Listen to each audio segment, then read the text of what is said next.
पाइएगा आप? देखिए, पहली चीज तो यह है, इस नो कॉन्फिडेंस मोशन का उद्देश्य क्या है वो समझ लीजिए। 4 बड़े उद्देश्य हैं।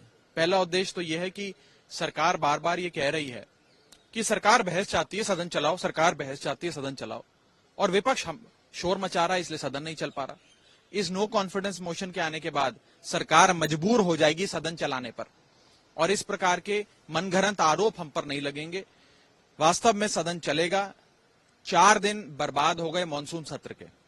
विपक्ष कहता रहा बहस कराओ, बहस कराओ, बहस कराओ, सत्ता पक्ष ने बहस नहीं कराई। तो पहली चीज इस नो कॉन्फिडेंस मोशन लाने की पहला औचित्य यह है, पहला उद्देश्य यह है कि सबसे पहले सदन चलेगा, बहस होगी, जो हम चाहते हैं।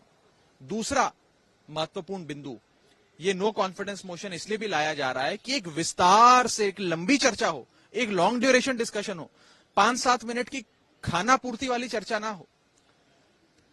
तीसरा बड़ा उद्देश्य इस बहस का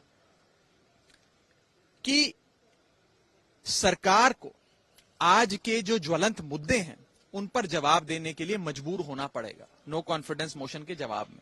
और चौथा और बड़ा उद्देश्य, ट्रेडिशनली और कन्वेंशनली ये देखा गया है कि नो कॉन्फिडेंस मोशन की समाप्ति के पहले प्रधानमंत्री जी खुद सदन के भीतर आकर नो कॉन्फिडेंस मोशन पर अपने विचार रखते हैं, देश को संबोधित, सदन को संबोधित करते हुए देश के ज्वलंत मुद्दों पर अपना वक्तव्य देते हैं।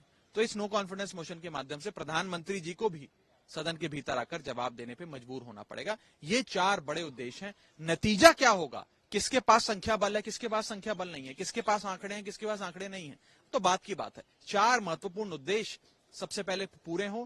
और बहुत बार इस प्रकार के लोकतांत्रिक हथियार, ये पार्लियामेंट्री इंस्ट्रूमेंट्स देश के लोकतंत्र को मजबूत करते हैं, कमजोर नहीं करते। इससे देश का लोकतंत्र मजबूत होगा, वास्तव में बहस होगी, सत्ता पक्ष और विपक्ष आपस में देश के गहन मुद्दों पर, खास तौर पे मणिपुर पर चर्चा कर पाएंगे।